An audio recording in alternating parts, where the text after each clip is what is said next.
4 minutes until showtime.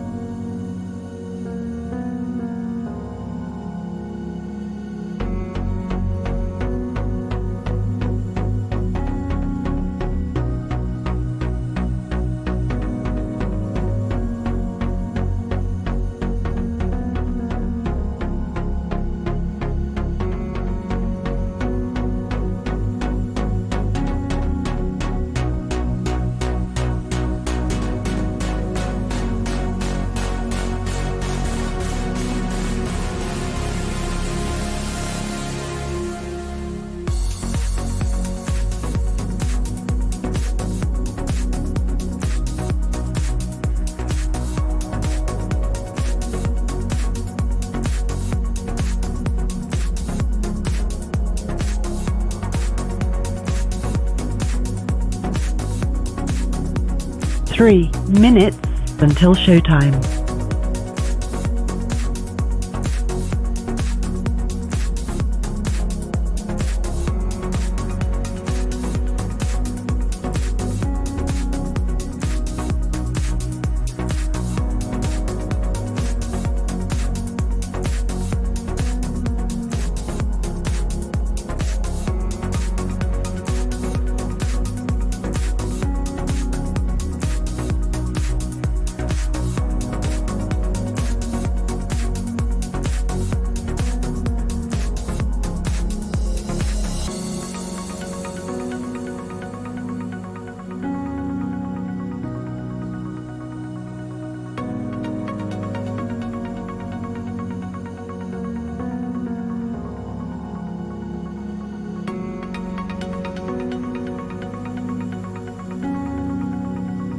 2 minutes until showtime.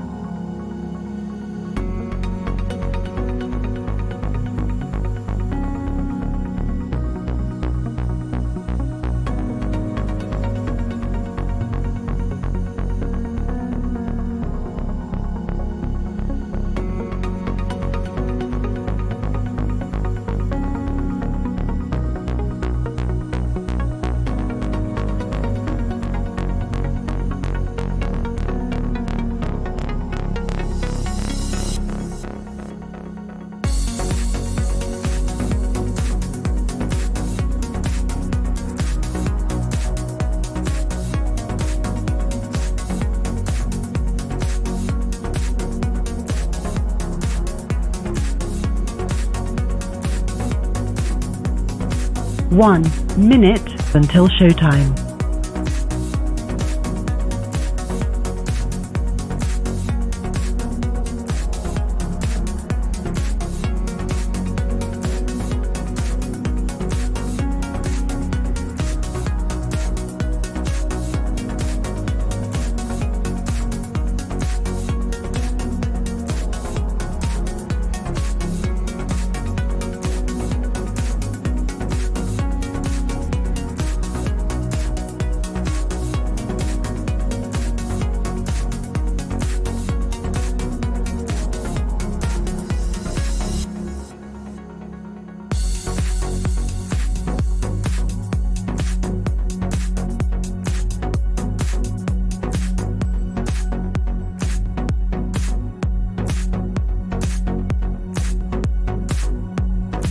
Your show will go live in 5 seconds. 4, 3, 2, 1.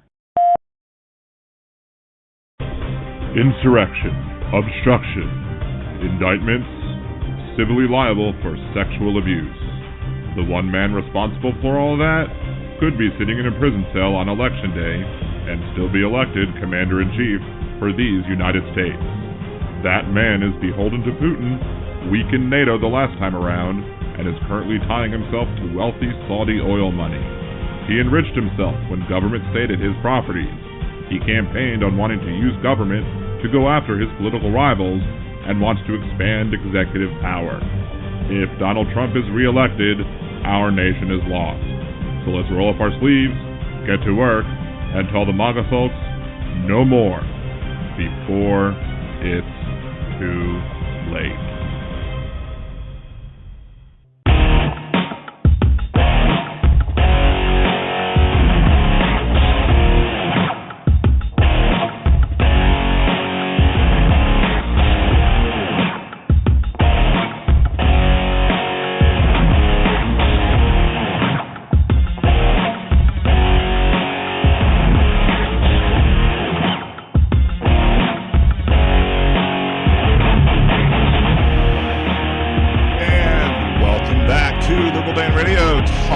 left, that's right. This is your host, Dan Zimmerman, coming at you from New Orleans, Louisiana. To join the conversation, it is area code 914-803-4131. That is area code 914-803-4131. At the bottom half of the hour, we are having on Ed Carlson, a candidate for Louisiana State Representative District 91. We have already had Representative Mandy Landry on, and we plan on having her on again next week. We've also invited the other candidate in the race on, Madison O'Malley. Unfortunately, at the last minute, Ms. O'Malley had to back out and has not yet responded to the request to say, hey, you're welcome to come back on, especially now that there's been a little bit of controversy with some of the things that she's been saying during the campaign. I'll try not to focus on that too much during the conversation with Ed Carlson. Mostly it's going to focus on him, though, because unfortunately the squabble between Representative Landry and Madison O'Malley has kind of drowned out him and what he brings to the table. And at the end of the day, he's a good guy and deserves to have his say.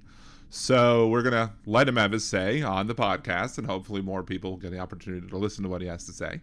And that's what I do, to cite President Obama, or to use his line. Shouts out to everybody already in the chat. Jeff, Alarasia, Jolie, one half of the Mod Squad. I don't think that Erin will be joining us tonight. I think she's on a trip.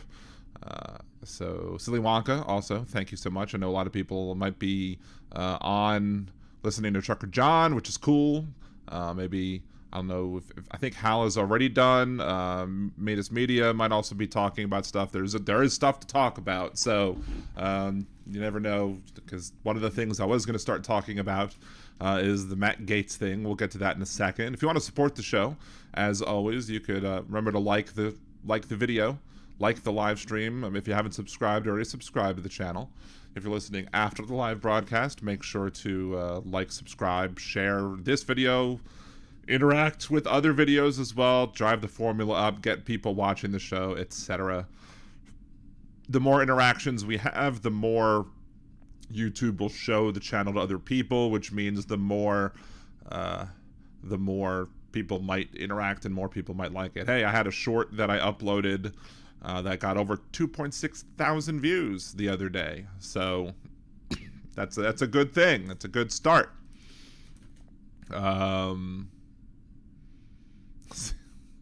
What else?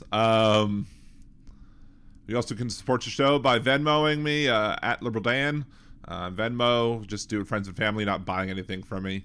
Buy me a cider, go to liberaldan.com, click the Buy Me a Cider button, and you can do that, or you can just go to buymeacoffee.com/liberaldanradio. You can buy me one or more ciders. You can also, go to nerdydan.com and follow and subscribe to all of the places I am at nerdydan.com. The other thing you can do is, if you have Twitch, go to twitch.tv/liberaldanradio. I've not yet started streaming there, but once I get monetized here, I'm going to start dual streaming over there too, so I can get monetized, become an affiliate there and get monetized there, so I can get both the bits and the subscriptions over there, plus the super chats and the subscriptions over here, and hopefully start that ball rolling. So hopefully we can get all that done. Now that all that overhead's out of the way, let's see how many people we got. We got 5 viewers right now. It's not soon enough to talk about the new bit. Jolie, have you had the opportunity to watch the new bit as a Liberal Dan Radio patron? I don't think I talked about the patron. Go to patreon.com/liberaldan if you want to also support the show monthly. If you're a patron of the Liberal Dan Radio podcast, you get to see bits early. And I came up with a new one that I'm rather happy with. I'm still kind of working on the intro to the intro and outro of the bit. So it's a work in progress. I need to work on the audio and sync it up a little bit better, I think. But we'll talk about that maybe when we get maybe when we get to 10 viewers. I'll watch it. It'll be live. It's scheduled to go live on YouTube in about 9 minutes anyway, so anybody can watch it. But if you're a patron, you've already got the opportunity to see it, and so we're going to talk about that as well before we get to Ed and an interview with Ed. And then after Ed's on the show, we may do some more of the what is it? Not, I keep wanting to say coming to terms, but it's not coming to terms. It's the other playlist, the Unravelling Toxic Masculinity. We might watch a couple of those videos as well, and because those seem to be getting some views at least, which is the other part. I need the subscriptions and I need the views. So, well, Jolie, you'll get to watch it first with everybody then, I suppose.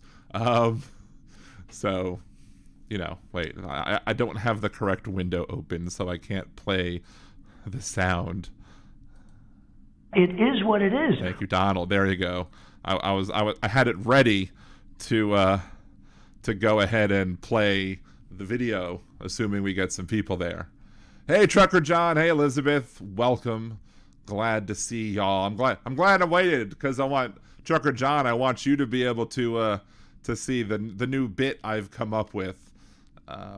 I guess let me start explaining the bit first, and then we can play it. The new bit.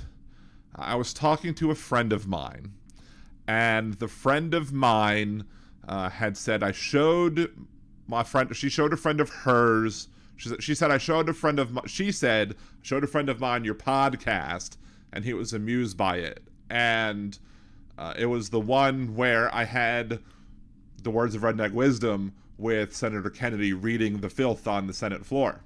Now, I was like, did you show him the entirety of the podcast, or did you show him just the clip? And I had no intention of making that pun. Normally, I intend to make puns, but when I came out and it said just the clip, I'm like, that's great. Just the Clip is a great name of a bit, and I need to come up with. I need to do this. I need to come up with the bit. I need to figure out how to do this and how to do it right. So I already knew the clip that I was going to use, for my first clip, and then I figured out the wording for the introduction or for the music, and then I figured out the sound that it should go by, kind of an oldie time type sounding type thing. And then I was like, all right, let me get the friends involved who helped me with my Hamilton podcast, my Hamilton bits, who sang background for that. I got some of them involved. Not all of them have submitted their stuff yet, but I wanted this in by Monday. So let us load this real quick. We're going to mute it real quick and then pause. And then maximize. And then we will switch to the alternate scene. Let's get rid of the... stop it. I paused you, dummy. Okay. So, let me get rid of the other stuff. That, and I'll get rid of me too, I suppose. That. Okay. So, yes, bits. I do bits on the show. So, I don't know why I'm emoting now. You can't say. So, if you're listening on Blog Talk Radio, I'm sorry you're not going to be able to hear the next minute. So, it's probably just going to skip ahead a minute for everybody who's listening to the Blog Talk Radio audio. But for everybody watching on YouTube, here is my new bit, Just the Clip. When a politician makes an outrageous clip, no commentary needed, it's just a clip. Well, we have a free country, or we have things that we need to do to make sure that we can uphold, and we can't do that without a great, hard, strong military. Now, I heard some things that he talked about race and things that he wanted to mix into the military. Let me tell you something. Our military is not an equal opportunity employer. We're looking for the best of best to do whatever. We're not looking for different groups, social justice groups. We don't want to single-handedly destroy our military from within. When a politician makes an outrageous quip, no commentary needed, it's just a clip. And there you go. Just the clip. So, I hope y'all liked it. And hopefully the intro will get a little better. Did you get to hear was it clear? Basically the wording is, when a commentary makes an outrageous quip, no commentary needed, it's just the clip. So yes, Wes, just the tip. That's the joke. What I really wanted to do is I really wanted to find some way to have just the tip and then have the P of the tip doing something, but I couldn't quite figure out how to get that done. So I just made it more animated. And thank you, John. So look for more of those to come in the future, and that should be live on YouTube for everybody to see in the next 3 minutes. So if you're on Blog Talk Radio listening and you weren't able to hear that, it'll be live on youtube.com/liberaldanradio in about 3 minutes. And if you're live listening on Blog Talk Radio, just come over to youtube.com/liberaldanradio and join us in the chat. Hey TK, what's up going on? Did you just miss the bit? Or did you hear the bit and then say hello? If you just missed the bit, you can just watch the bit after the show, because it'll be there when I'm done. So, I was very, very proud of that idea. I mean, usually it takes even a little bit longer for me to come up with the idea and get it done. Literally Friday afternoon is when I thought of it, and I got it all done with everything else that was going on this weekend. I got it all done by last night. So, yeah, I was very happy about that. So, what do we got? What do we have? So we got Matt Gaetz. Matt Gaetz had finally decided to put forward his resolution to vacate the Speaker of the House, because he's mad that in order to prevent a shutdown of the federal government and in order to stop many people from being harmed, he had to go ahead, Speaker McCarthy had to go ahead and use the help of other people, like Democrats, to get that done. And Gaetz complained about the Hastert rule because they wanted to implement the Hastert rule, and I hate the Hastert rule. The Hastert rule is probably one of the most undemocratic things in the House of the Congress that's supposed to be the most democratic house in the Congress, which is the majority of the majority rule, which is the Republicans don't want anything to pass unless the majority of the majority wants it. So if there's 218 in the House, and of that 218, if you don't have 110 Republicans supporting it, so a minority of the people in the House, of the 435 people in the House, can block anything from going on if the Speaker of the House follows the majority of the majority rule. And because of this, Speaker McCarthy went against the majority of the majority rule, and which made Gaetz and several others cry. And so now he's put forward the resolution to go ahead and vacate the speakership, and now it's up to him to get the votes he needs to get the 218 to get those votes to vacate the speakership. And then we get to watch and eat popcorn and see how long it takes them to replace the Speaker of the House, if it happens at all. But here's the thing. The question that everybody's asking is, Elizabeth, they won't bring the vote. Yeah, well, here's the thing. Should they bring it to a vote? That's the big question that everybody's having, and I think it's a reasonable question to ask. Should the Democrats be like, fine, we'll vote with you, Gaetz. If you get enough votes where the Democrats can come along and get you to 218, yeah, we don't like McCarthy. We don't like the fact that McCarthy put up the impeachment thing against Biden. So yeah, we support vacating the chair. And then y'all figure it out. Now, what happens then? Do we risk putting in somebody who's even more volatile than Speaker McCarthy is currently?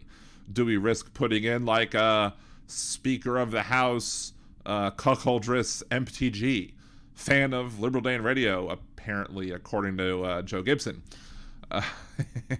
But, you know, is that a gamble that we play? Or do we threaten doing that and say, look, we're gonna vote with Gates unless you give us better stuff.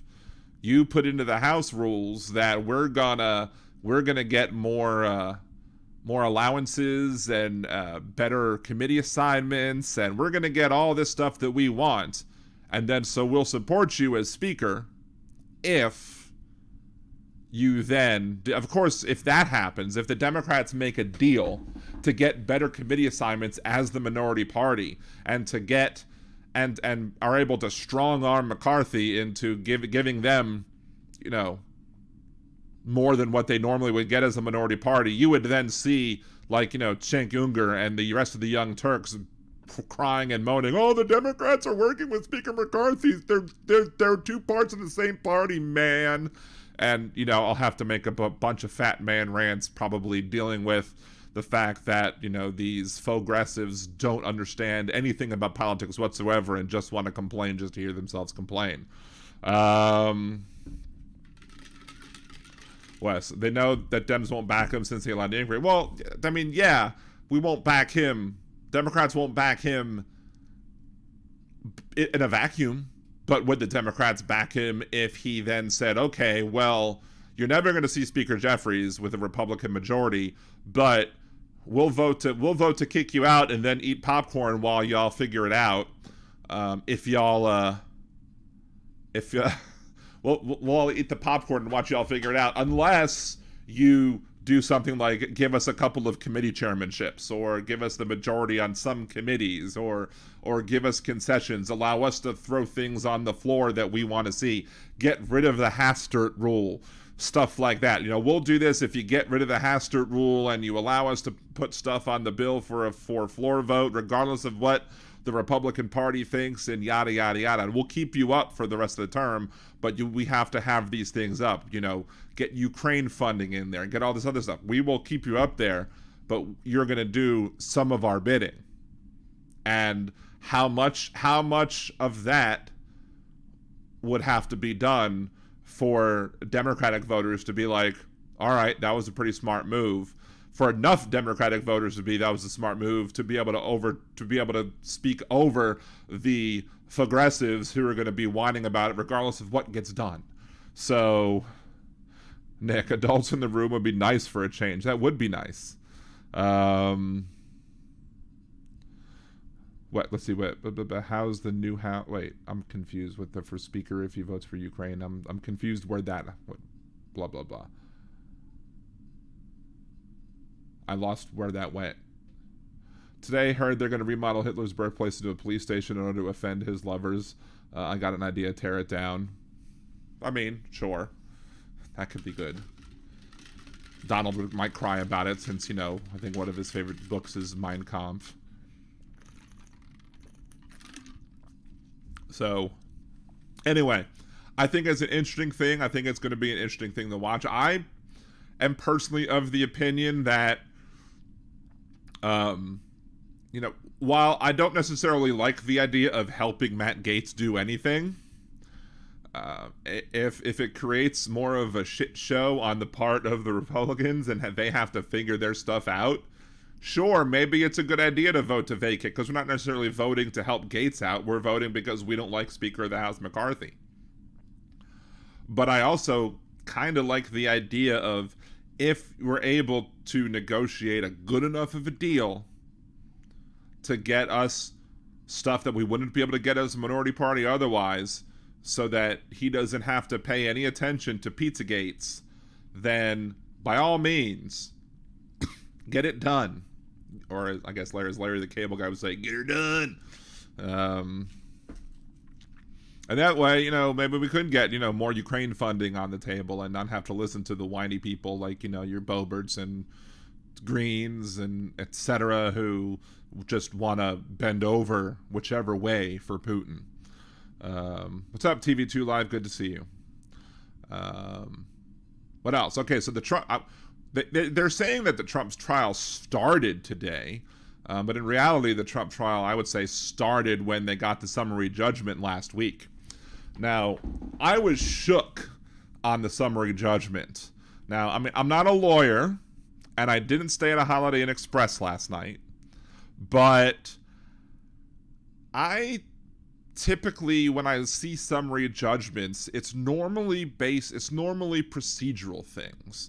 Like, here's this, either that or it's normally to throw a case out because there's not enough evidence to bring it in the first place. Like, the defense might ask for a summary judgment because, maybe the police officer isn't there like on a ticket or something, or so therefore because the police officer's not here, I'm going to ask for a summary judgment to throw my ticket out because he's not here for me to question him. Therefore, I should be able to confront my accuser, and he's not here. I move for a summary judgment, etc. So it's not in that case.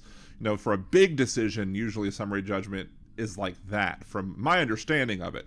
But summary judgments can also be like procedural matters, like I want a summary judgment on, whether or not this can be used or that can be used, without necessarily having to deal with a hearing or trial, just minor issues pertaining to the trial.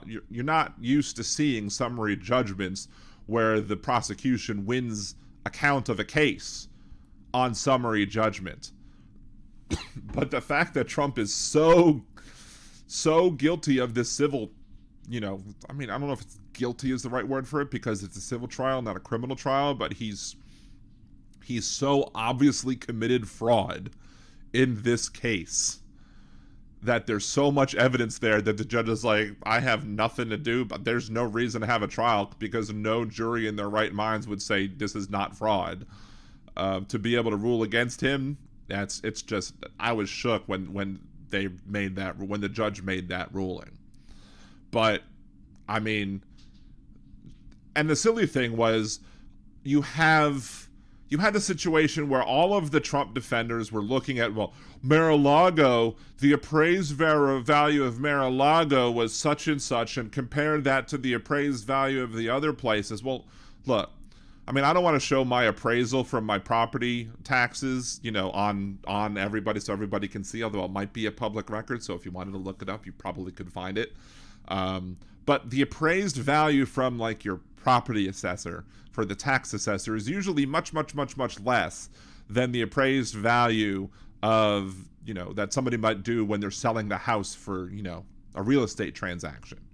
So it's not surprising that the value that they might use from a real estate from a tax assessor is going to be much lower than those other values.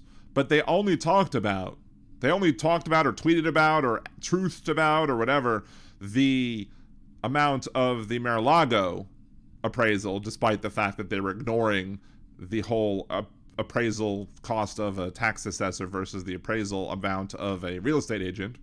They're only talking about that is because they want to distract about the whole thing about him estimating the size of his own dwelling space in Trump Tower as being 2 to 3 times as large as it actually was.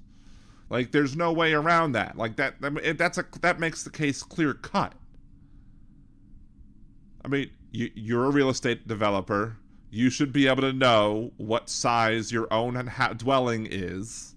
I mean, maybe he's a dude, so therefore he probably told Melania, oh, it's really 7 inches, and then it turns out to be 2.5, and Melania was like, I do not like this. She lied to me. But so sometimes men do exaggerate about things, but that's not an issue of business fraud. Although maybe in his case it is an issue of business fraud, because many of his sexual transactions are probably monetary transactions too, even his wedding transactions. So I don't know. But yeah, and I loved District Attorney Letitia James today when she gave her speech afterwards, where she basically said something to the effect of how how much money somebody thinks that they have. It's, people shouldn't be able to get away with crimes no matter how much money they think they have. So not no matter how much money they have, but no matter how much money they think they have, which is like he got burned. He needs some salve, some ointment, or something, some cream to be able to deal with that sick burn, because holy crap, that was just so petty, and I'm totally down for it. I mean, and then if you watch the little bit of video that they showed from before the hearing today, I mean, she was just staring at him with just daggers in her eyes, just like, searing through him. Like if she had the force, like he would just be like pushed with the force, with the amount of just sheer hatred that she was looking at him. I mean, that's probably how I would look at him too, but still. I mean, that look was just like, don't mess with this. Don't mess with this district attorney. She will F you up. But then he was sitting there looking like a complete ogre, just like, not quite Mitch McConnell-like, but, just looking like an absolute complete ogre. And I'm just waiting for this trial to happen and for Donald Trump to put so many feet in his mouth. Like, he's not going to just put his own foot in his mouth. He's going to put so many feet in his mouth, people are going to think it's a new kink of his. So, let's see. Nick Rich, 1 million per square foot, the biggest penthouse. It's the biggest penthouse. Nobody has a bigger penthouse. My square footage. Or maybe that's the thing. Maybe Donald Trump thinks feet, a foot or an inch, is actually a smaller measurement than what it actually is. So when Donald Trump says he's 7 inches or 8 inches or whatever, it's not really an inch. So that when he measures inches or square footage in his apartment, he's really using the measurement that he uses for his own personal endowment. And as such, is that going to be his defense? Well, I really thought that this was an inch instead of this being an inch. So therefore, instead of this is a foot instead of this being a foot. So therefore, when I measured the square foot of my apartment, I was basing it off of my own endowment and not based off of the actual foot of an actual standard size ruler. That's what I was measuring. So, not that y'all needed that image in your head. But can Trump lean back in a chair? I don't know. Ask Stormy. Although Stormy did say that she did not perform she did not consume the mushroom, so to speak, as she said on Twitter earlier today during a discussion of such things. People were being like ugly to Stormy Daniels and saying stuff like, "Oh, you're an adulteress. You're the one who tried to break up their marriage." Like, no. It's not Stormy Daniels' fault that Donald Trump is a hoe. Donald Trump's a hoe. He's the cheater. He's the one who, had made the agreement with Melania. And maybe the agreement with Melania allows him to do what he did. You never know. Look, there are all sorts of arrangements. There's the whole Will Smith, Jada Pinkett Smith thing where they had an arrangement or whatever they called that. I forget what it was called. You can put it in the chat if you remember. But, they had the Will Smith, Jada Pinkett Smith where they could do whatever, and yeah, I don't know. But maybe it's in, the agreement somewhere that Donald Trump is allowed to have a certain amount of extramarital affairs or whatever, or don't ask, don't tell, or what have you. Maybe Melania can have a Secret Service agent or two whenever she wants one. I don't know. Who knows? I mean, according to those toxic masculinity videos that we've been reviewing, so-called high-valued men, are bound to cheat on their women, and that women should just accept the fact that they're going to get cheated on, and as such, they should just deal with it. So, whatever with all that. Hold on. Let me. Ed might not have the phone number, so let me get that to him real quick.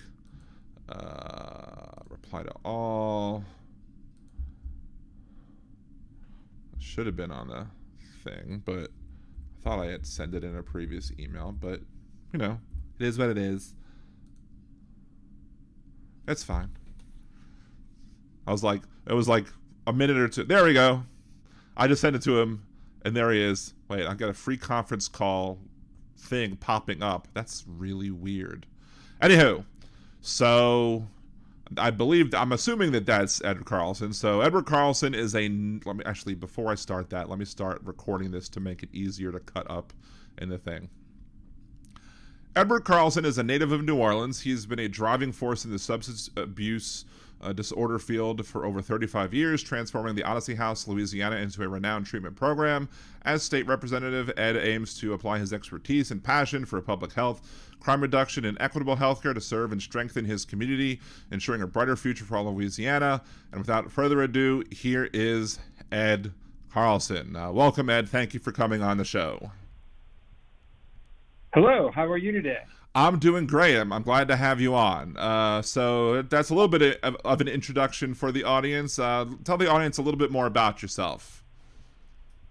So, born and raised here in New Orleans. I've been. I love my city. I love my state, but it just seems like we're going in the wrong direction in a lot of different ways. And I've been working in the addiction treatment field for 37 years.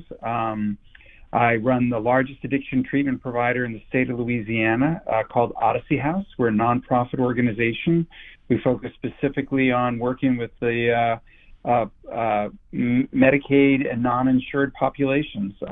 Do a lot of work with homeless people. We treat about 25,000 people a year on average. And we're at the forefront of trying to deal with the opioid epidemic. That's awesome. And so go ahead. And I love my work. I just love my work and the work that I do. So I was appointed by the governor for the Drug Policy Board. I was the founder and also still on the executive committee for our statewide provider association. I'm president of our National Association, Treatment Communities of America. And I also am heavily involved with the United Nations in Vienna, Austria, with the non-governmental organizations on drugs, about trying to focus on helping countries to write policies around how to reduce the problems related to crime and drug addiction. Wow. I mean, seems like state representative might be too low for you. You should be running for Senate or something. With that resume. Well, you're very kind. Thank you. So honestly, how it does help with more than drug and alcohol abuse, from what I've been looking at on the Twitter account. You also make sure that people are vaccinated, encourages regular PAP, HPV, sexual health screenings, encourages financial literacy. So it looks like that when you're dealing with handling and treating a drug and alcohol abuse, that you're taking a holistic approach to helping people overcome addiction and not just focusing just on the drugs and the alcohol. Yeah, so we're one of the very few drug treatment programs in the United States that also have a federally qualified health center. So we take this integrated approach to providing substance abuse treatment services, where we combine primary care, mental health, and substance abuse treatment services all in an integrated fashion. And we do a lot of things about life skills and job readiness and helping people to reconnect and re-engage with their family and with the community and how to become productive citizens again. I mean, yeah, if you can't just solve one thing and then hope everything's going to get better, you need to help with everything. And that makes total sense. No, so. we have a philosophy that we believe that if we can't help people leave our treatment program with a job and a stable place to live, we haven't done anything for them, because really the treatment and the work starts when they leave treatment, but they have to have the tools to be able to live life and to reconnect with life and have the support in the community so they can maintain their sobriety. Right, and that makes perfect sense. Now, I was looking at the campaign website.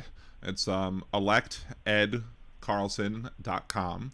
And you have the crime reduction plan, and part of the on that document, it's like a 16-page document, and it has a lot of focus on what's referred to as the sobering center, and making sure that that's well funded. Can you talk about this? Talk a little more about the sobering center and how increased funding would help reduce crime in the city of New Orleans? Well, so the sobering center, which has been a real godsend, I think that to the mayor and to the city council, that they funded this idea was about helping people who are public inebriants, whether you're you're drunk in the French Quarter and you happen to be visiting here for a conference and you've had too much to drink and you pass out because you've had your third hand grenade, which nobody should have 3 in a row. When I was in college, I once had 6. Oh, yeah. Yeah, I know. Yeah.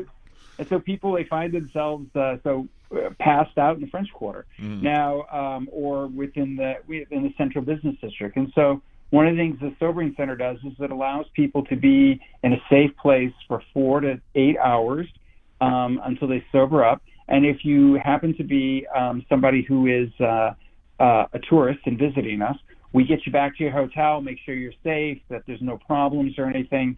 But if you happen to be just a homeless public inebriant, we really work on trying to get you into treatment. And about 25% of those people actually go over into our medically supported detox. And then we'll go from there to our 28-day inpatient program. And then they go from there to oftentimes to our long-term program. That is pretty neat. And it's a good, just one multi-step program to get them the help that they need. Let's see. It's a great way. It's a harm reduction methodology of engaging with people. And so we see harm reduction as part of our continuum of care. We do a lot of harm reduction work out in the community. And by engaging with people who are still actively using, what you do is you just keep talking to them. And we have a philosophy at Odyssey House that we're going to love them till they love themselves, our clients. And so we basically keep talking to them about coming to treatment, and eventually they catch on and they go ahead and go to treatment. That's pretty amazing. Now, looking at your website, you have your profile about yourself, and you do have your crime reduction plan up there, and there's the information that you can find about Odyssey House, but you don't really focus on a lot of other issues. Can you talk a little bit about the other type of issues that you support, or that you feel that you might want to deal with if elected? Yes. So the thing is that drug addiction plays a huge connection to the problems related to crime. And I believe that by reorganizing our current system, we could reduce crime by 30% across the board, not only in Orleans Parish, but throughout the state. And then we could actually push crime down even more. Until we deal with our drug problem, it's going to be hard for us to really do anything else also here, particularly in the city of New Orleans.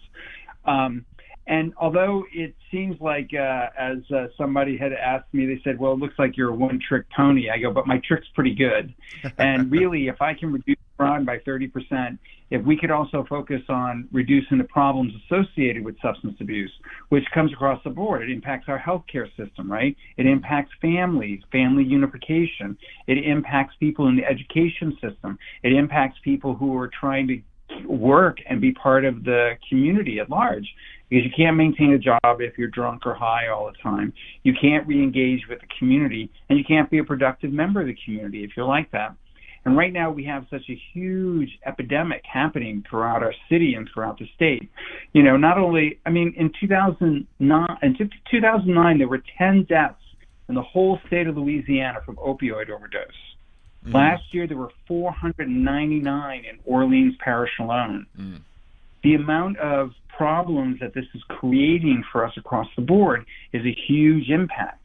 And really, we have to focus on pushing and maintaining and moving people into treatment and treatment services, or we're not going to be able to solve our problems.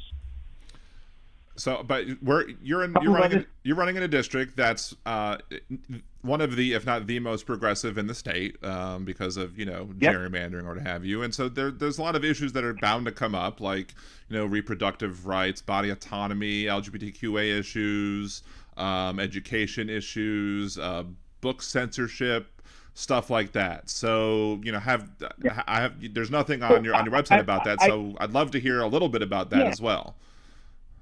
Sure. So let's say I'm pro-choice, and I'm very much supportive of a woman's right to choose. And issues related to reproductive issues, I think we're going to have a hard time in the state until we actually get the Democratic Party reorganized, so we can actually start running people in some of the races that we need to run them in. If you look at right now, the Republican Party already has a majority in the House and the Senate before the election even happens. Right. So we're not doing what we need to do if we want to overturn and deal with this problem in the state. We've got to at least be running somebody who's, pro-choice in every single race that we have going on here in the state. So it's going to be 4 more years before we're going to be able to attack this issue. But I'm very supportive of, I have 2 daughters. Both my daughters don't live in the state because they're not going to be told how they're going to choose to be able to, what they want to do with their bodies. And so it hits home to me. It hit home to everybody in the state when Roe versus Wade was overturned by the federal Supreme Court, which I think was a travesty. Mm-hmm. We have to focus on figuring out what we can do here in the state. But we have a constitutional amendment on this that was in place before Roe versus Wade was even overturned. Right. I mean, to do a constitutional amendment, you're going to need 2/3 in the Senate, 2/3 in the House. You're going to need a governor to sign off on it, and then the whole state's got to sign off on it. The constitutional amendment to ban abortion was voted in by 65% of the people in Louisiana at that time. Now, I think a lot of people maybe just thought, well, Roe versus Wade, it's already handled on a federal level. I don't need to really deal with this. But, you start letting people erode away your individual rights, you got a problem. Right. And so in order for us to solve this problem, it's going to take a big haul, or something will have to happen on the federal level, which I don't know will or will not. But I'm very big pro-choice. LGBTQI plus community, I'm very big on supporting them. I don't think that there should be any laws limiting people's ability to choose how they want to be, their sexual orientation. I'll tell you, at Odyssey House, whenever we've had anybody come in, we've always let people choose whatever your sexual orientation is. And whatever it is, that's fine with us. We're here to provide drug treatment services and to support you. And we support people, in the trans community in particular, with their medications and the things that they need to continue with their transitioning while they're in treatment and treatment services. That's great to hear, I don't believe in any book banning. I don't believe in any book banning. I don't believe that there should be anything that focuses on keeping people away from the freedom to learn whatever you want to read, And so some of these crazy things that these rabbit holes, it's kind of like, I have to say, it's kind of like we're rearranging the deck chairs on the Titanic, right? So we're going to focus on all this other stuff while we're sinking over here. Our economy's sinking. People are leaving the state in droves. We can't get our healthcare system together. People aren't really focused on what are the things that we need to do to provide services to people and how we're supposed to reorganize our economy when all we focus on is limiting people's freedom. Right. So, and I agree with you, especially I agree with you on all that. I especially agree with you on the running everybody in every district, because if you run people in a district, even if you're not going to win that district, you're still going to get people out for the statewide race. You can still help people get out the vote for governor, attorney general, treasurer, stuff like that. Exactly. And you're putting the individuals running, good individuals running for those statewide races at a disadvantage if you're not putting everybody running everywhere as much as you can. But unfortunately, there seems to be a lot of attention on your race in particular, and not on you, which I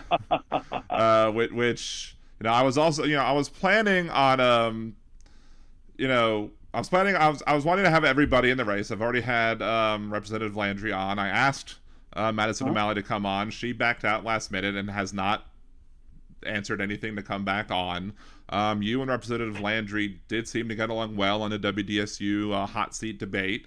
Everybody, you and Representative Landry are clearly on the left. You're registered Democrats.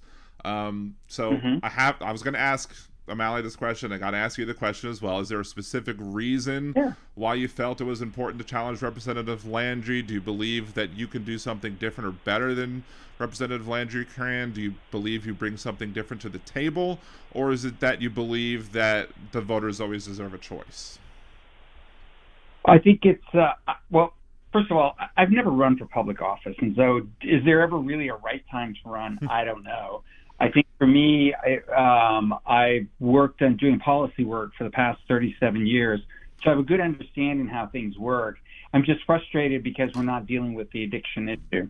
And so if I've done anything in this race where, a lot of people don't think that I have a chance, because between the two that are currently, my two opponents, and I like them both. I think that they're good people. I'm not going to say anything bad about either of them. But I feel like everyone is missing this issue, and it's a big key issue. And so I think that if we can actually start to deal with this issue, we can start to deal with some of our bigger problems that we have. But it's not going to solve all of our problems, but it's a big thing. So in my mind, I decided I was going to go ahead and run, and I'm going to focus on this. And if the voters respond to it, and if they decide that this is something the way that they want to go, then they'll respond. But I'm not going anywhere one way or the other. So whoever wins, I'm going to be a pain in their ass, like I'm a pain in the ass to everybody in the legislature now. I'm a pain in the ass to the governor. I'm a pain in the ass to the Office of Behavioral Health. I'm also, since I'm president of our national association, I'm a pain in the ass to a lot of people in Congress, our senators, the White House. I'm bugging everybody about this issue. And my job is to make sure that we get this issue out here. I'm not interested in fighting and squabbling with people over whatever they think. But I'm interested in focusing on the facts and the issues and the things that I think are important to make a change. And that kind of segued right into my next question, which is, if you don't end up winning, but you do end up getting greater visibility for the Odyssey House and the issues of drug treatment, drug addiction, and better ways to holistically deal with issues of addiction, would you see that as an overall win for Louisiana and for the people who are suffering with it? Absolutely. Look, if I raise this issue up and people start to talk about it, I can guarantee you every elected official around the greater New Orleans area has read my paper, including my opponent.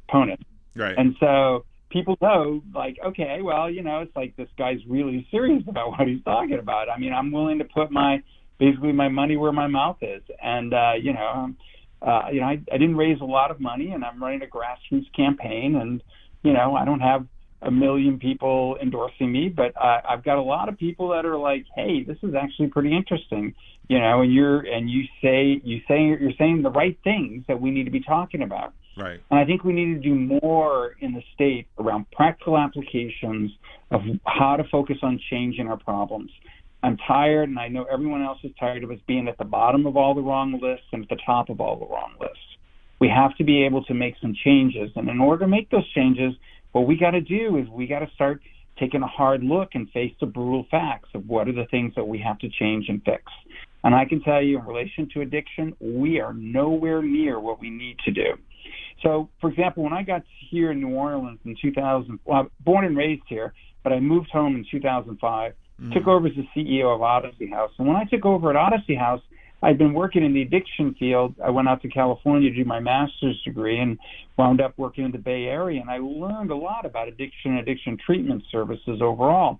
And literally everybody and everywhere in Louisiana was 25, 30 years behind the times.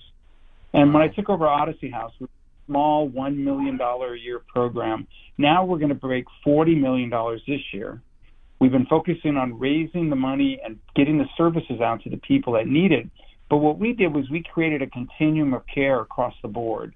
So we have everything from harm reduction, prevention, we have intervention services, we have medically supported detox, we have 174-bed, 28-day inpatient program.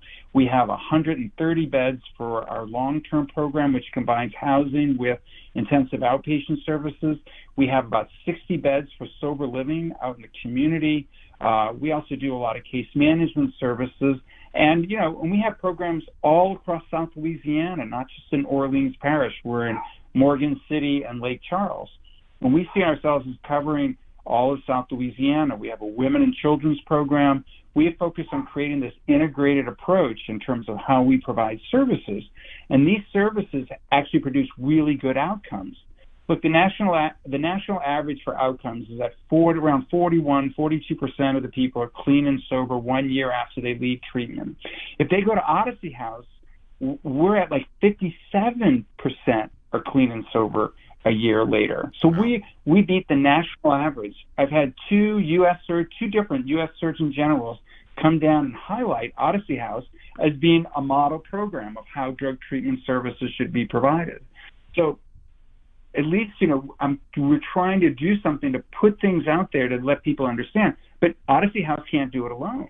Right. We need a massive change, and it's run on the state level. If it was run on the local level, I might be running for city council or something. But it's a state level, right? The Office of Behavioral Health oversees addiction treatment services for 7 local governing entities, but nobody's holding anybody accountable, right? Nobody has a plan. Nobody knows how many beds we have in the state or how many we need. Half the drug treatment programs have gone out of business in the last 10 years, and no one's paying attention to it. And so nobody's trying to rebuild the system or add additional services or try to expand services while people are dying in the streets. I mean, well, you clearly know what you're doing when it comes to all this, and I would say, are you confident that if you're elected, that you would that somebody would be there to be able to handle your job for you? But the job of a legislator in Louisiana is not a full-time position, so you can do both. So it's not that big. It's not that big of a deal. Unfortunately, I think our representatives in the state, a lot of people are shocked when I say this, but they're underpaid. They don't pay our legislators enough because by underpaying legislators, they make it so that only a select few can run. And so if they pay legislators more, then people who are regular people could run and actually have it be their job and not have to feel like they have to give up something. So you'd actually have less special interest people running and more other people running. But I'm glad you decided to run because you are making this a good issue, and if you win, I think there would be somebody good in the seat. Someone continue to be good in the seat, and if you don't win, but give your Odyssey House and this drug treatment program that y'all are running more of a highlight, more of a spotlight, then that's also a good thing. One of the things I did notice that kind of amused me though, was it purposeful that when you chose the name of the website, so it's Elect Ed, so when you put that together, it's elected? Like, is that purposeful, or is that just a sort of a happy coincidence? It was a happy coincidence. Okay. I'm not that smart, so. But actually, a lot of people had mentioned that, so but it is kind of funny. But yes, it just works out that way. So I thought it was great. So, is there anything else that you want to add in before we end the interview? Anything else you want the listeners to know? I think it's important for people to understand the connection to a lot of our social problems with drug addiction, and we're getting this problem on multiple levels. So, like for example, right now in our state, as of a couple of months ago, for every 100 people, according to the state, that there's 74 people with open opioid prescriptions. Mm-hmm. So what that says to me is that not only we have this problem with what's happening on the street, we have this problem over on the side with the pharmaceuticals and how we're managing that. And so we have this multiple problem going on. And I can guarantee you there isn't 75% of the people in Louisiana are not on opioids. What that means is that there are people out there that are poised or getting prescriptions illegally, and they're actually they're using that to sell them on the streets.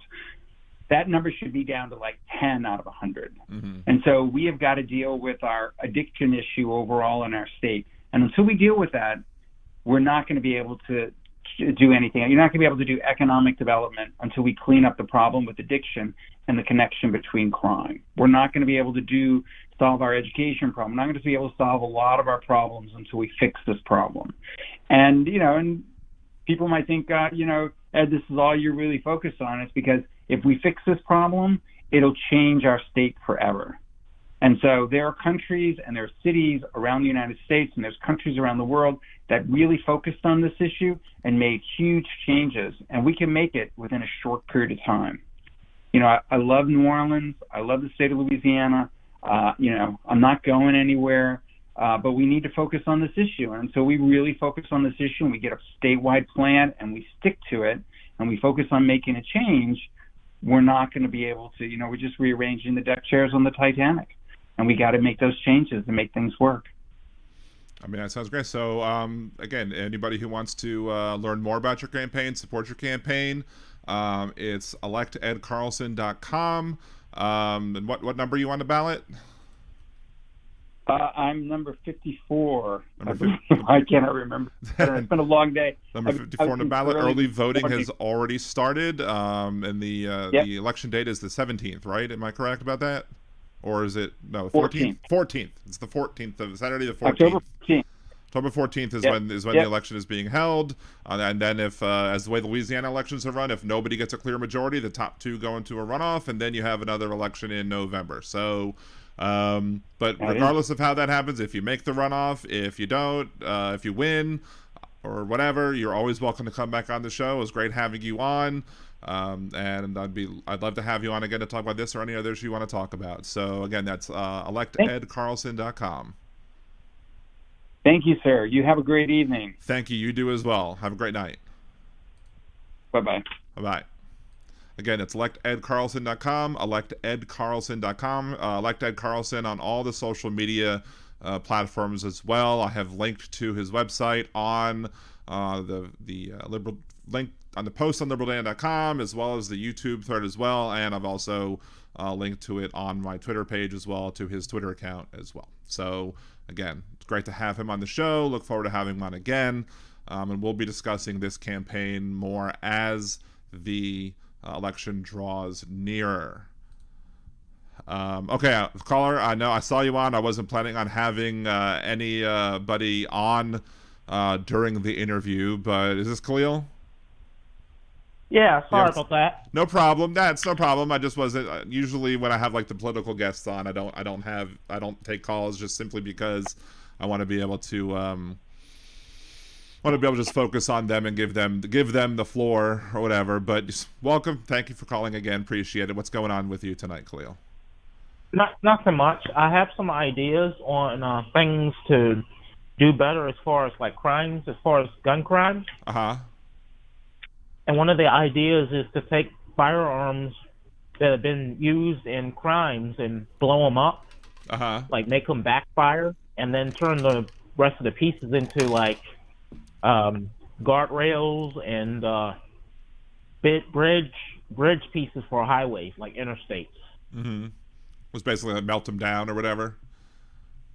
Yeah, blow them up first, like the United Nations does, and then melt them down. And turn them into guardrails and bridge pieces, mainly for like big highways. Or you could do things like, turn what is it, the biblical thing, like turning swords into plowshares, or you could like melt them down and turn them into like other instruments that would help people more. Like, I don't know. Yeah, that would be good as well. Like even it could even be used for a piece of an elevator too, or a piece for a watch. Something better than something that's my idea. Something that could be used to help people instead of harm people. Yeah, because our bridges are deteriorating, I heard, and our roads are not good, I heard as well. I mean, they've been doing a lot better under Biden. I mean, Biden did manage to get under Build Back Better a whole bunch of funding for roads and bridges, which is funny because the Republicans will deride Biden for all of his socialist spending plans and everything like that. But then they'll be more than happy to take credit for all of the bridges that get built in their districts. And that's the thing, is that the thing about Biden is that he's not going to sit here and just only build bridges in the districts that'll vote for him. He'll build bridges where they're needed to be built, even if they're not going to vote for him, which is not something that his likely opponent in 2024 is going to do, regardless of where he's running from, if it's from prison or not. So, I mean, it was great just to see him like there, and he'll be petty when he does it. He'll be like, this person will railed against this bill and voted against it, but they're sure as hell taking credit for it because I'm building a bridge in their city. But yeah, if we could definitely use all sorts of things that we use to harm people, instead convert them into things that help people, that would be a great thing to do. Yeah, I mainly thought about construction and schoolwork and hospitals and elevators and stuff like that, right? Because of the metal. turn guns into school desks. That would be cool. Instead of harming kids in school and helping them learn. Yeah, turn them into elevator pieces, like elevator panels, and turn them into like pieces of like a I don't know what you call those things on the bridge that they keep the cars in case there's an accident. It's a metal pieces that you the guardrails. Oh yeah, the guardrails or whatever. Yeah. Yeah, turn them into guardrails. So. And have them all over the country and all over the world turned into those types of things. That would be an interesting plan. That would be something good. Write your congressmen and senators, everybody. We should be able to create a good clever title for it, like guns to something else. Guardrail. Guns to guardrails. There you go. Guardrail. Gunstoguardrails.com. There's the website. Help. Yeah, I'm gonna bring this up. I'm gonna bring this up to people. If it becomes big, you'll just have to tell everybody I first talked about it on liberaldan.com, Liberal Dan Radio. Okay. So, thank you. Oh, that'd be great. We'll definitely work on it together if it starts getting the ball rolling. Anything else you want to talk about before I let you go? Also, I don't know, but do you know about New Orleans? Like New Orleans, does New Orleans have a naval base there? There is there's an Air Force base in Belle Chase. We build some Navy ships at was it Avondale, but we don't have a naval base itself. Why? Well, I appreciate that. Okay. I was just curious because I've seen some people in sailor hats on YouTube and on show cops. Sailor caps. Well, I mean, you always have people who come in on shore leave. There's always a ship or two coming in, and they will also have. There is like a week where they'll have Navy Week, where a lot of U.S. Navy ships and some foreign Navy ships will come, and you can take tours of the ships, and you'll have lots of sailors walking around. So yeah, you'll see ships occasionally around here, but there's no official base here. But it's definitely a place where a lot of people who want to get drunk like a sailor will come and hang out. And who knows if they're legit sailors or if they're just partying like one for the weekend. But definitely lots of places to enjoy themselves here, and I'm sure plenty do. So. Yep. And I would like to go to. Go ahead. Sorry. No, go ahead. I would like to go to New Orleans or Chicago, and I thought about making a GoFundMe page and selling some of my artwork. Cool. Well, if you manage to come down here, I'd love to hang out with you. It would be great to meet you. We could definitely hang out. Yeah. Cool. And all right. Email me your. Email me. Do you have another page where you have some of your artwork before you have the GoFundMe? I mean, if you launch that, I'll be more than happy to share it with people. And if you have a page that shows it, I'll definitely put you on the Friends of the Show page on liberaldan.com because you call in enough to be considered a friend of the show. So email me at liberaldanradio@gmail.com and I'll be more than happy to share it for you. Yeah, thank you. I'm going to talk to my friend Louie about helping me set it up because I forgot how to do that. I do appreciate you doing that because basically when I did it on my own, I put it on the website. No one knew about it, but I would appreciate it if you put the word out. All right. Sounds good. Well, I'll definitely do that for you. Yeah, just shoot me an email. Let me know. All right. Thank you. All right. Well, you have a good day. Talk to you later. You too. All right. Bye, Khalil. You too. All right. That was friend of the show, Khalil. We'll be able to help give him a hand and help him sell some of his art and, pay it forward just a little bit. Jeff Curry, I cuss like a sailor. I have a hard time holding back while on here. I have a hard time holding back too sometimes. Ooh, especially when dealing with some of the issues. Wow. What's going on, Eggoff Twitler? How's it going? Good to see you as well. Let's see. Elizabeth, Republicans and state governments have been reallocating a lot of federal funds. I know 20% of social services money gets to the poor. I'm sure because they find a way to... Republicans love to find a way to take public money and divert that public money into private accounts, private pockets. They love to do that. It's why they support charter schools so much. They love themselves some charter schools, and they love to be able to, take that money and just put it in. When Bobby Jindal was governor of Louisiana, he took funds. He enabled people to use vouchers at a school that used the Loch Ness Monster. The Loch Ness Monster to prove that creationism was real, or to disprove evolution, or something to that effect. Like, ridiculous a place to spend public funds, to be able to use a voucher to go spend your money there, to spend education funds. Like, they love that. Now, one of the funny things is, like, my first campaign, the guy I ran against who won was Bobby Jindal.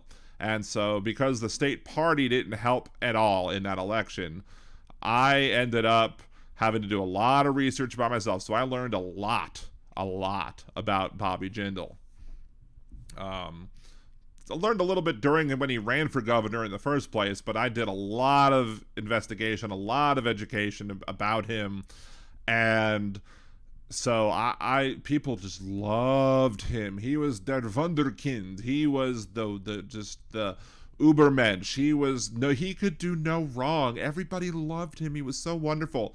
There are so many commercials from Republicans now talking about all Jindal's failed policies.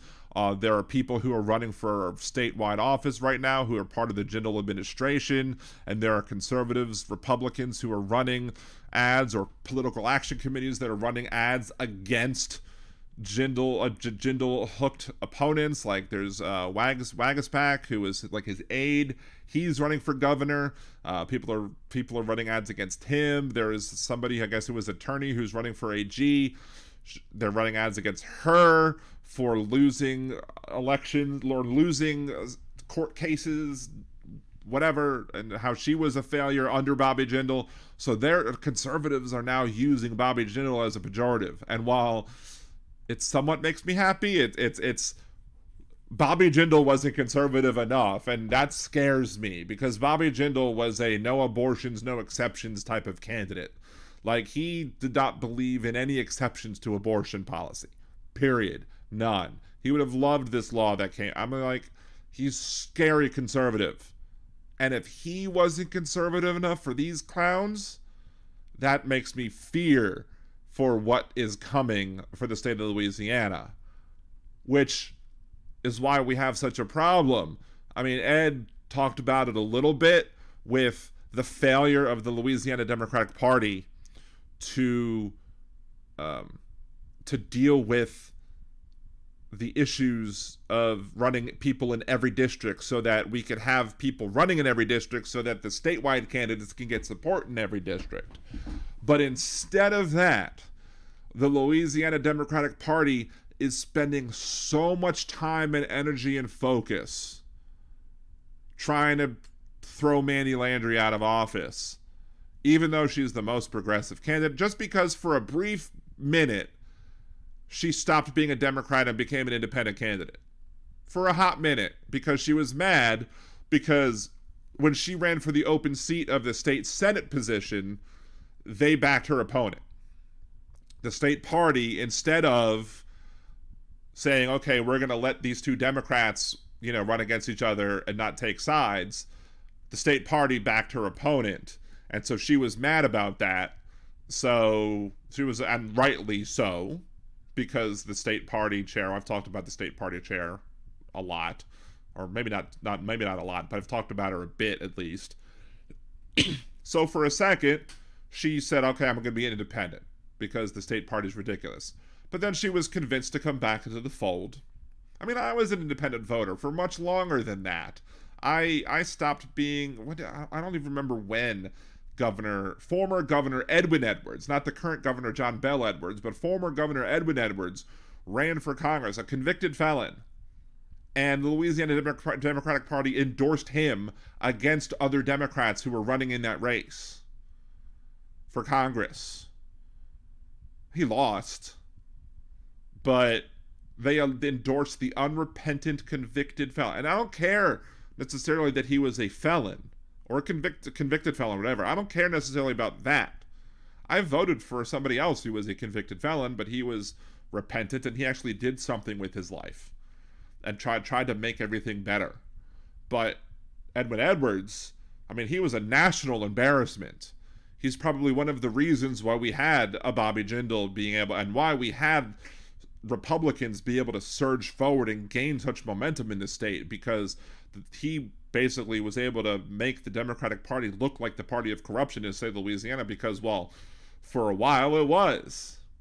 And I said publicly, I said, look, if the Louisiana Democratic Party endorses Edwin Edwards for Congress, I will register no party. I will stop being a Democrat in the state of Louisiana. And I thought that was a safe bet. I didn't think the Democratic Party was stupid enough to do it. And they frickin' did it. So it's like, well, I'm a man of my word. I did. And and in Louisiana, the only reason to be a registered Democrat is if you want to serve on one of the executive committees, or if you want to vote in the presidential primary, because we have open primaries here. There's no closed primaries. You have open primaries here. You can, there's no Democratic Party primary, Republican Party primary, Libertarian, etc. Everybody runs in the same open/jungle primary. If nobody gets a simple majority in the first round, the top two advance, and then that person who gets the most votes in the runoff election becomes the person who wins. It could be two Democrats, it could be two Republicans, it could be one of each. It could be a no-party person or whatever. So there's really no reason where you have to be a member of a political party in the state of Louisiana unless you want to vote in a presidential primary or serve on one of the committees. And, well, the Louisiana primaries, when it comes to the presidential primaries, are so late in the season, typically the president, the choice is already chosen by then. So there's really no reason to be a registered Democrat in the state of Louisiana if you're going to vote for Democrats, unless you want to serve in the party primaries. Now, this time around in 2020, I did make sure that I was re-registered as a Democrat so I could go ahead and vote in the primary, because I wanted to be able to vote in the primary. And so, and I may, I've had some conversations about the possibility of maybe running for the local Orleans Parish Democratic Executive Committee and or the State Central Committee. And the more the state chair does this crap, the more likely I am to want to run, unless, here's the thing, if the person currently sitting in the seat that represents me right now is somebody who is a good, reasonable person who is going to fight against the racist chair of the Democratic Party, I have no reason to run against that individual. I'm fine with that person maintaining. If that person's going to be somebody who's going to oppose Katie Bernhardt, I'm not going to challenge that person. There's no need for me to do so, because they're going to do the work for me. But if that person's going to be a supporter of Katie Bernhardt, I may very well throw my hat in the ring. Only costs, I think, $125 to do so, and I may very well do so, because I'm pissed off at the party right now. So, we scrolled a good bit down. I've missed a lot of stuff. Supposedly. Let's see. And the Orleans Parish Democratic Party, I just missed getting on it the last time around by that much. I have to make the decision up by mid-December is when I have to make that decision up. So we'll see. We'll see what happens. Anyway. And if I do, if I don't, if I don't. It is what it is. Thank you, Donald. Let's see. Let's scroll back. Say I saw Rock You Like a Hurricane concert by Def Leppard in Florida when the hurricane hit. Nice. But Def Leppard isn't the one that sung Rock You Like a Hurricane. That was somebody else. Although I cannot hear that song, the Here I Am, rock you like a hurricane. I can't hear that song and not hear it like, here I am, rocked you like I'm Herman Cain. I can't not hear that version of the song. So, yeah. Rocked You Like I'm Herman Cain. So now next time you hear, what was it, Scorpions? Next time you hear Scorpions sing Here I Am, Rocked You Like a Hurricane, you're going to be singing in your song, and you're going to be singing in your car and going, Rocked You Like I'm Herman Cain. And you're going to be like, God damn, Dan, you screwed this up for me. Scorpions, yes. So, and then of course, I've ruined Alanis Morissette for a lot of people, because she's like, it's not fair to remind me of the cross-eyed bear that you gave to me. Cross-eyed bear instead of the cross-eye bear. Let's see.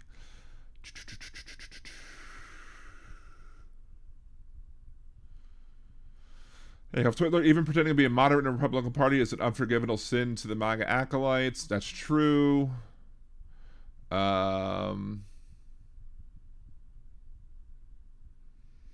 Elizabeth sounds twisted. Party leadership needs to go. The party leadership does need to go. I know the person who ran, Lena Woolard. She ran, and she's more progressive than the person who won. The person who won is somebody who backed somebody against the current mayor or current governor.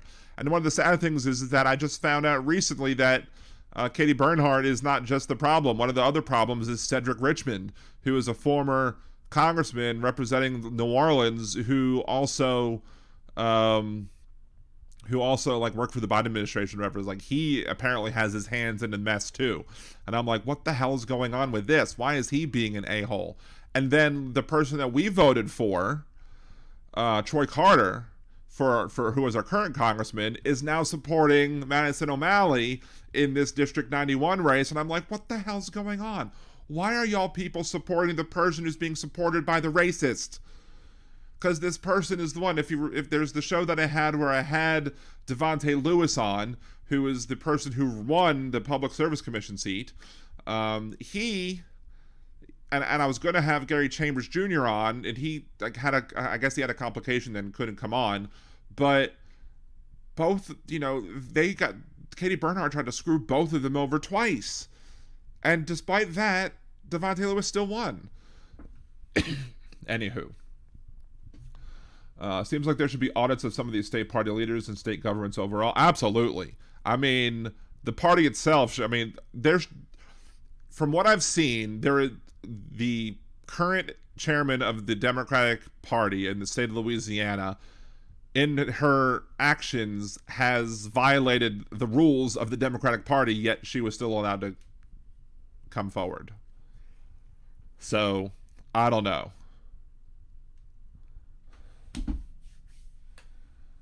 See, 5 minutes fell over. 5 minutes till what? Let's see. Herman Cain, 999, and good pizza. 999. Anywho. So, let's see. It's 9:20. Was there any one of these that I wanted to do? Is there a quick one that I can respond? There's still some I have to upload from the other day. And I still have to, I'll have to upload the Ed Carlson interview to whatever. So I don't know if I'll run too long tonight. Because party leader threatened them probably. But I don't know what the party leader has to threaten them with. That's the thing. Like, I don't know what she has on everybody that enabled her to be able to get the power that she does. It doesn't make any sense.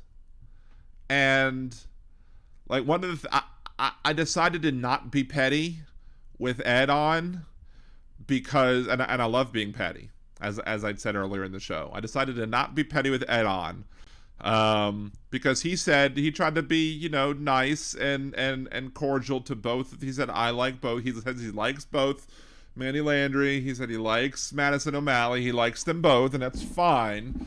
But Madison O'Malley loaned herself $127,500, I think, because that's the correct total, in spending in loans to her campaign. Like, he loaned himself like $4,000. That's okay, reasonable. It's a reasonable thing. This position pays $16,000 a year or something like that. No more than 20. It's a 4-year term. So at the very most, you're going to get 80 grand back after 4 years. So there's no way that you can recoup that $127,000 in the 4 years that you're running. So why would you loan yourself $127,000?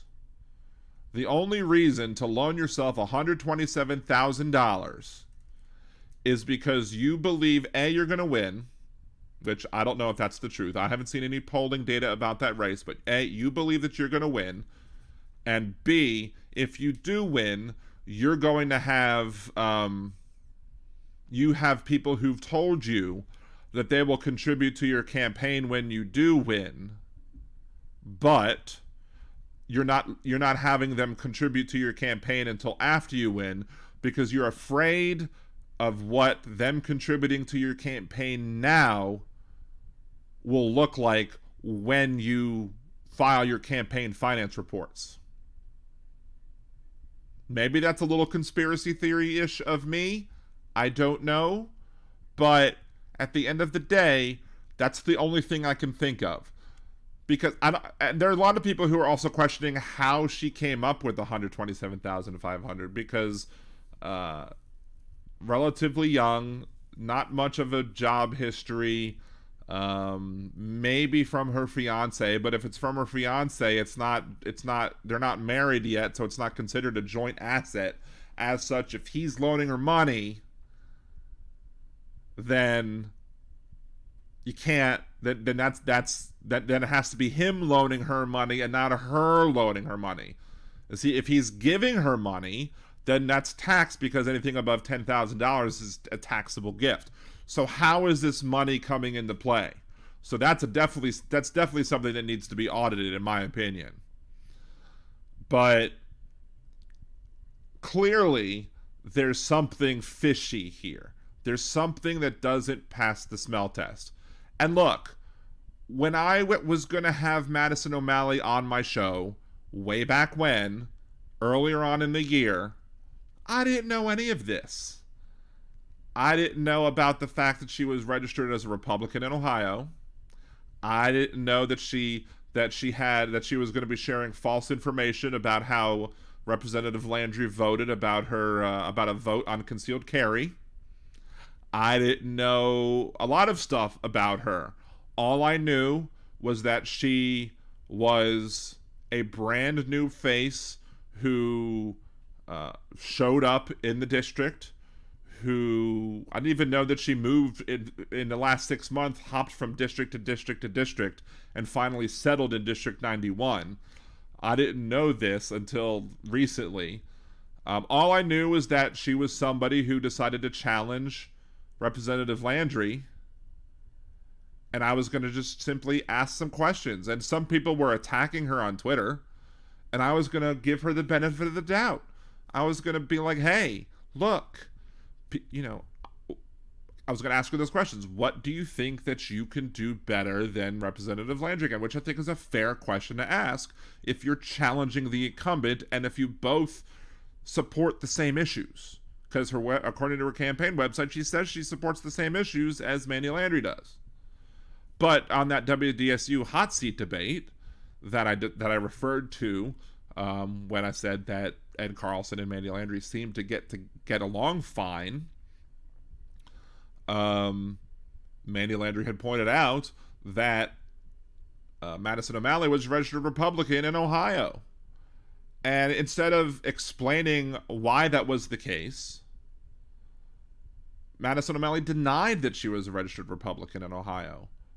Which made me go, look, what happens? How?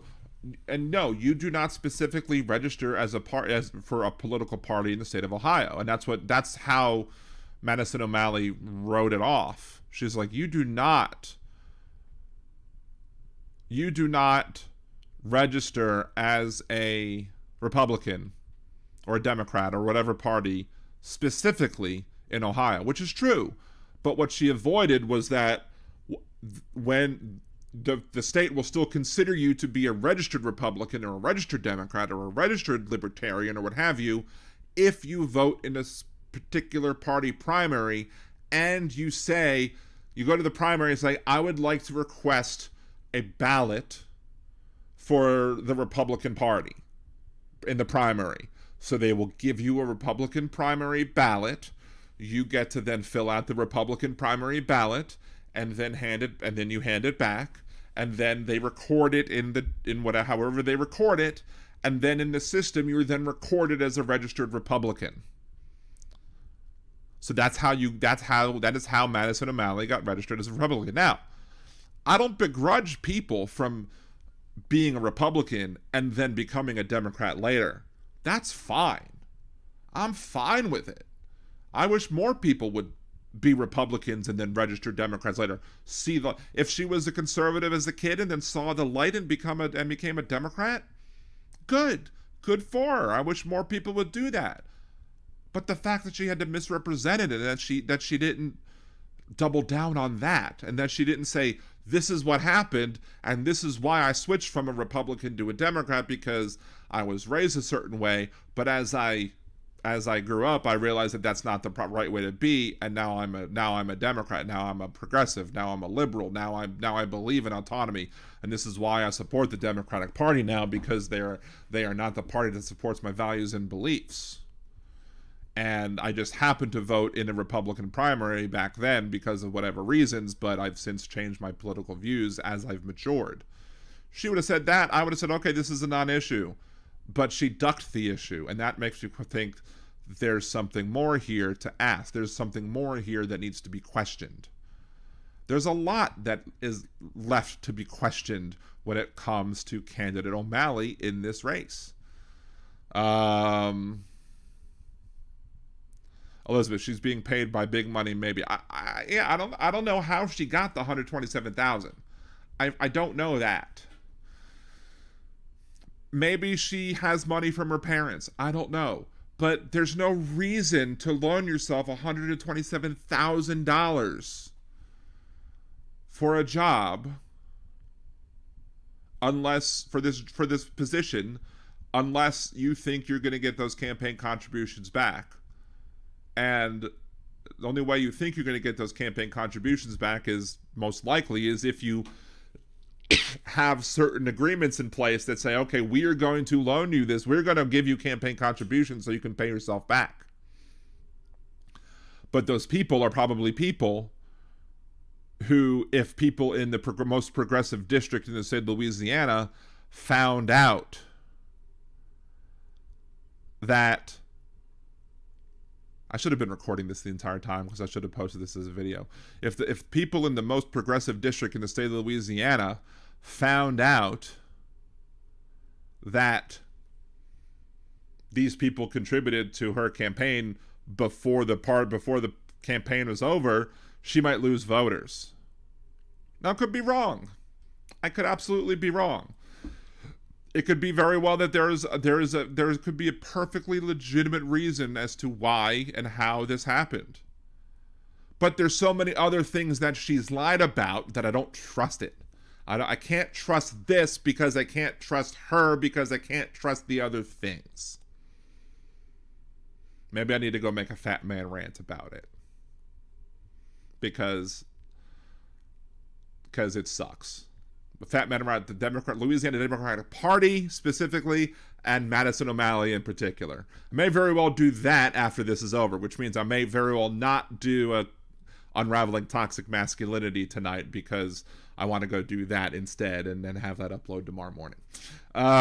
Which, Elizabeth, laundering large donations, maybe. So you say, I just laughed my ass off. One of the Trump's charges is attempting to falsify false financial statements. How the hell do you lie about a lie? Let me look about that. Let me look. Trump charges falsifying false financial statements.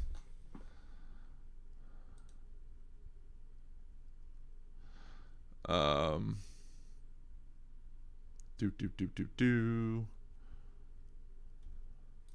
see. List of all Trump New York fraud charges.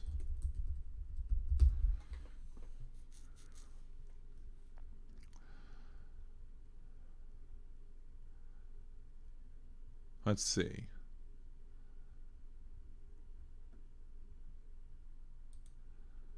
See if we can find the list.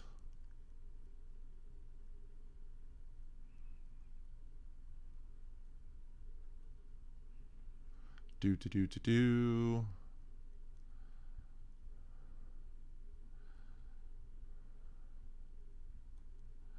And the funny thing is that this is a non-jury trial, and so apparently there's a meme going around with the blank stare look of one of Trump's attorneys. It was like the look on your face when you forgot to check the checkbox requesting a jury trial. Let's see. Where criminal? Oh, that's the other cases. That's that. This website's not listing the actual indictment.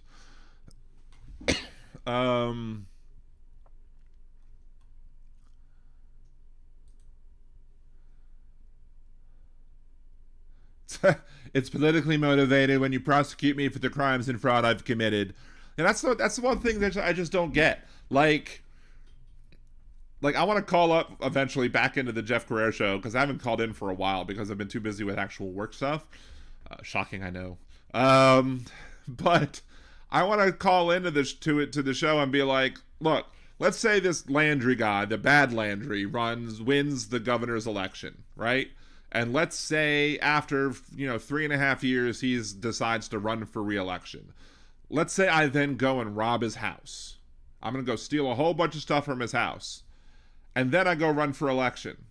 He catches me on camera robbing his house, and then I decide to file to run against him as governor. And then when he puts me up on when they try and bring charges against me, I'll be like, no, this is a witch hunt.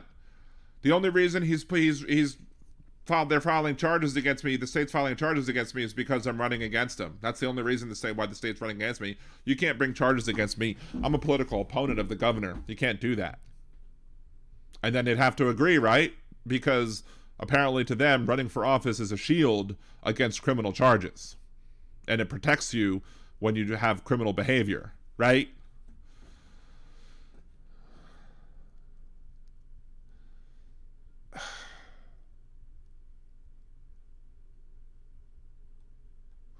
Let's see. Here's the filed a lawsuit. No, don't want to see that. Where is the frickin' list of the indictments? Or where is the... I don't know. Thank you, Elizabeth. Appreciate you. Again, if anybody hasn't listened to the new bit yet, it is live on the channel, so you can go watch the Just the Clip. New bit is live currently, so as you're leaving the show, go watch Just the Clip and share it with everybody, because I'm proud of my new baby. I should be ending the show soon anyway, because I'm probably gonna do my Fat Man rant about the Louisiana Democratic Party and Madison O'Malley, because I'm done with it. I'm just done with it. I'm tired. I'm tired of dealing with this crap. I'm tired of tiptoeing around the issue. It's some bullshit. And I cursed. Oh well. Too bad. Anyway, thank you, Elizabeth. Appreciate you. Wednesday we're gonna have Tara Dublin, who apparently is gonna be doing Living with It with Andrea, which is awesome to hear. Monday we have I think Monday is Mandy Landry, and I think then Wednesday is Britt Gandolfi again. So and the elections, since the elections are the next Saturday, on the 14th, I think the 9th is Mandy Landry and the 11th is Britt Gandolfi. So we're gonna have both, and we're gonna have a special start time on the 11th. That's gonna be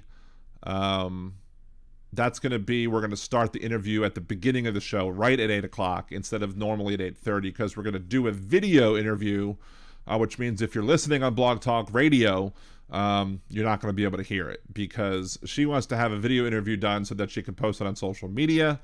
So we're gonna try that out and see how it goes. We're gonna use her Zoom. We're gonna try it that way and set that all up, and we'll see how it works. If it doesn't work great, fine. If it does work great, then maybe we'll work on having more video interviews as well. And apparently Tara Dublin finally self-published her book, which is awesome. I had suggested that she do it, and she kind of flinched about it, but I guess she went ahead and did it, and she has a couple more sales, so hopefully everybody will go support that, and maybe she'll get more of a bump from my podcast, and I'll share it on social media and everything as well, which would be cool. It's good that we'll have something to plug on the show as well. So let's scroll down and find this. So we'll have a couple of new things to post in the morning, what to talk about. Where's the... I think it's further up. I have too many clips. I actually moved it further up so I've scrolled too far down. Have you all ever watched Blue Dot in Texas? No, I have not. Let's see. Anyway, so this is the end of today's episode of Liberal Dan Radio, Talk from the Left, That's Right. I'll be back on Wednesday again where we invite back to the show, friend of the show, Tara Dublin. And we're happy to have y'all. Again, no Nerdy Dan tomorrow, but Nerdy Dan will be on Thursday as well. So please make sure to like this video, subscribe to the channel if you haven't subscribed already. Make sure to interact with other videos as well. Share those other videos as well. Share Just the Clip. I think that one's one of my favorite ones that I've done. I hope to do much more of those in the future. Until Wednesday, this is Dan Zimmerman with Liberal Dan Radio. Talk from the left. That's right.